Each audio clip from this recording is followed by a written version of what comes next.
देखिए, चाहे कोई पर्सनल रिलेशन हो, कोई बिजनेस हो या कोई क्रिकेट टीम हो, जब तक दो पार्टीज के बीच अंडरस्टैंडिंग नहीं होती है तब तक कोई भी चीज टेम्पररी जरूर चल जाती है पर परमानेंट बिल्कुल भी नहीं चल सकती। कुछ समय तक इस चीज का वहम जरूर हो सकता है कि सब वर्कआउट कर रहा है, लेकिन जब चीजें खराब होती हैं और डिफरेंसेस का अंदाजा लगता है तब तक बहुत ज्यादा देर हो जाती है, क्योंकि फिर उसके कंसीक्वेंस कुछ ऐसे होते हैं जिनकी भरपाई करना नामुमकिन सा हो जाता है। अगर आप शुरुआत से आईपीएल को फॉलो करते हुए आ रहे हैं तो आपने ये तीन टीमों का नाम जरूर सुना होगा: कोची टस्कर्स केरला, डेक्कन चार्जर्स हैदराबाद और दिल्ली डेयरडेविल्स, जो नाम आज की आईपीएल में आपको सुनने को नहीं मिलते हैं। और ये टीम और इनके ये नाम अचानक से क्यों गायब कर दिए गए, बहुत ही रोचक कहानी है। आप बस इस वीडियो को एंड तक देखिएगा, क्योंकि अब ये कहानी मैं आपको बताता हूं। तो जिसने आईपीएल को उसके पहले सीजन से फॉलो करा है वही ये बात अच्छे से समझ सकता है कि आईपीएल का पहला सीजन ओवर होते ही उसने पूरी दुनिया में अपना डंका बजा दिया था। आईपीएल ने टी20 क्रिकेट को पहले सीजन में पूरे तरीके से ट्रांसफॉर्म कर दिया था, क्योंकि जब तक ये हुआ नहीं था लोगों के मन में एक डाउट था कि क्या सच में जब दुनिया भर की टीम के प्लेयर्स को मिला के अलग अलग शहरों की टीम में डाला जाएगा और उन्हीं को आपस में भिड़ाया जाएगा तो क्या ये फॉर्मूला सक्सेसफुल होगा। लेकिन पहले सीजन के एंड होने के बाद ये फॉर्मूला सिर्फ सक्सेसफुल ही नहीं होता है बल्कि सुपर डुपर सक्सेसफुल होता है, और ये सक्सेस सीजन दर सीजन बढ़ती चली जाती है। लेकिन तभी 2011 सीजन से पहले बीसीसीआई को ऐसा लगता है कि इस टूर्नामेंट को और हिट बनाने के लिए क्यों ना 8 की जगह 10 टीमों को शामिल करा जाए, और 2011 सीजन में होती है दो नई टीमों की एंट्री: कोची टस्कर्स केरला और पुणे वॉरियर्स इंडिया। असल में ऐसी 12 सिटीज की टीम थी जो आईपीएल में शामिल होने के लिए बोली लगा रही थी, पर जहां पुणे वॉरियर्स के ओनर 1702 करोड़ की सबसे बड़ी बोली लगाते हैं तो वहीं कोची 1533 करोड़ की बोली लगाती है और ये दो टीम सेलेक्ट कर ली जाती हैं। लेकिन चीजें कुछ ऐसा मोड़ लेती हैं कि कोची टस्कर्स को अगले ही साल टर्मिनेट कर दिया जाता है। क्यों, मैं बताता हूं। असल में कोची टस्कर्स को किसी एक कंपनी ने नहीं बल्कि कई कंपनीज ने मिला के खरीदा था, और कई कंपनीज का साथ आना ही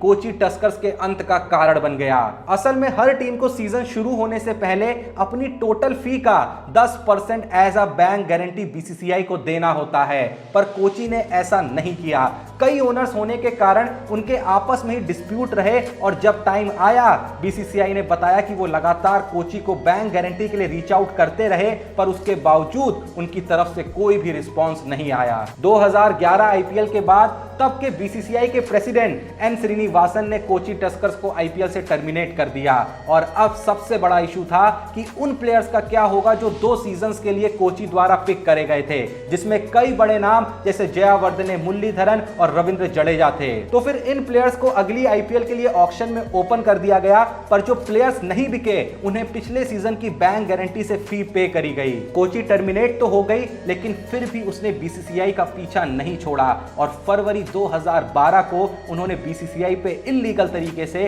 टर्मिनेट करने के लिए केस कर दिया। जुलाई 2015 को कोर्ट ने यह डिसीजन पास किया कि बीसीसीआई को ऐसा करने के लिए कंपनसेशन के तौर पे 550 करोड़ रुपए पे करने होंगे। ईएसपीएन क्रिक इन्फो की एक रिपोर्ट के मुताबिक कोची के ओनर्स इस कंपनसेशन को माफ करने के रिटर्न में चाहते थे कि उनकी टीम को वापस आईपीएल में एंट्री दी जाए, पर बीसीसीआई ने यह स्वीकार नहीं किया। अगला नाम जो इस लिस्ट में आता है वो है आज कही जाने वाली दिल्ली कैपिटल्स का, जिसे एक टाइम पे दिल्ली डेयरडेविल्स के नाम से जाना जाता था, पर 5 दिसंबर 2018 को इसका नाम बदल के दिल्ली कैपिटल्स कर दिया गया, जिसका रीजन बताते हुए उनके चेयरमैन पार्थ जिंदल ने बताया था कि बात बड़ी सिंपल सी है कि दिल्ली भारत का कैपिटल है, इसलिए उसकी फ्रेंचाइज के नाम में भी कैपिटल जरूर होना चाहिए। पर अब सबसे कमाल की और रोचक कहानी है डेक्कन चार्जर्स के आईपीएल से विदा लेने की, पर वो देखने से पहले मैं बता दूं कि आज भिड़ने वाली है आईपीएल की दो बहुत बड़ी टीम, दिल्ली कैपिटल्स और राजस्थान रॉयल्स। इसलिए हमने तो अपनी गेम्जी टीम बनाते हुए बटलर और वार्नर को अपना कैप्टन और वाइस कैप्टन बना दिया है, और आज तो चल रहे हैं इतने गजब के ऑफर्स कि आप कहीं ना कहीं ना के बराबर इन्वेस्टमेंट पे कमा सकते हैं लाखों रुपए।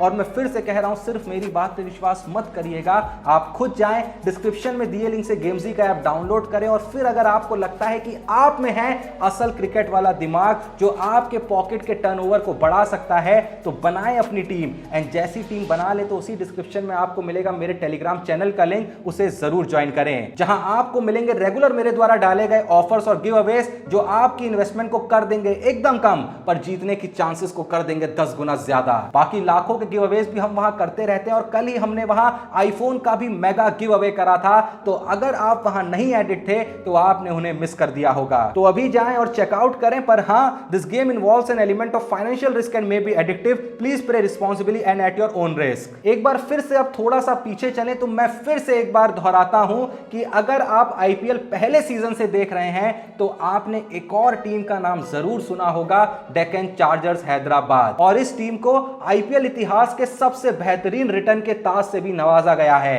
क्योंकि ये तो हम सभी जानते हैं कि 2008 आईपीएल के सबसे पहले टाइटल को राजस्थान रॉयल्स ने उठाया था, पर यह कम ही लोग जानते होंगे कि उसी आईपीएल में सबसे लास्ट आई थी यही डेक्कन चार्जर्स हैदराबाद। पर जैसा मैंने कहा कि इस टीम के नाम आईपीएल इतिहास में सबसे बेहतरीन रिटर्न करने का ताज भी है, और ताज इसलिए है क्योंकि यही डेक्कन चार्जर्स 2009 आईपीएल में उसी आईपीएल की विजेता बनी थी जिसमें कभी ये लास्ट पोजीशन पे थी, और आती भी क्यों ना जब उसमें गिलक्रिस्ट, साइमंड्स, रोहित शर्मा और आरपी सिंह जैसे सितारे थे। लेकिन 2012 में इस फ्रेंचाइज ने आगे कंटिन्यू करने से मना कर दिया और उन्होंने अपनी पूरी फ्रेंचाइज की सेल अनाउंस कर दी। 13 सितंबर 2012 को उन्होंने अपनी फ्रेंचाइज का ऑक्शन करा, तो उस ऑक्शन का कोई रिजल्ट नहीं निकला क्योंकि उनकी टीम को सिर्फ एक ही बिड मिली पीवीपी वेंचर से, और उसे उन्होंने रिजेक्ट कर दिया क्योंकि पीवीपी वेंचर्स की मांग थी कि वो ये अमाउंट 2 पार्ट में 10 साल के टाइम में देंगे,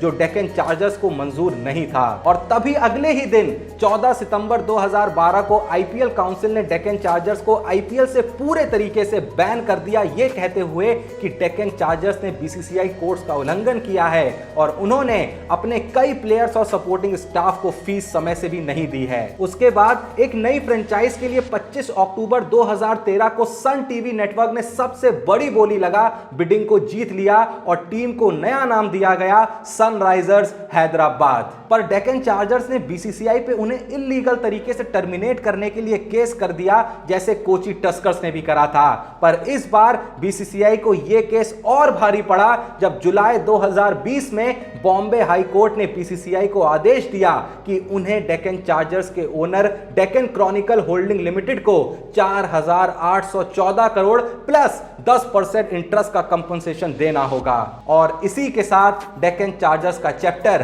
पूरे तरीके से क्लोज हो गया। उम्मीद करता हूं आपको कुछ नया जानने और समझने को मिला होगा। अगर हां तो इस वीडियो को एक लाइक जरूर दें, और आपका क्या मानना है इन फ्रेंचाइज के साथ जो हुआ वो कितना सही और कितना गलत था, कमेंट में जरूर बताएं। डिस्क्रिप्शन में दिए लिंक से गेमजी का ऐप डाउनलोड कर आज के दोनों ही मैच की टीम बनाना ना भूलें। और जैसा मैं कह रहा हूं कि अगर आपने अभी तक चैनल को सब्सक्राइब नहीं किया है तो भैया थोड़ा सा हौसला बढ़ाएं और चैनल को सब्सक्राइब जरूर करें। बाकी मिलते हैं नेक्स्ट वीडियो में, तब तक के लिए जय हिंद, धन्यवाद।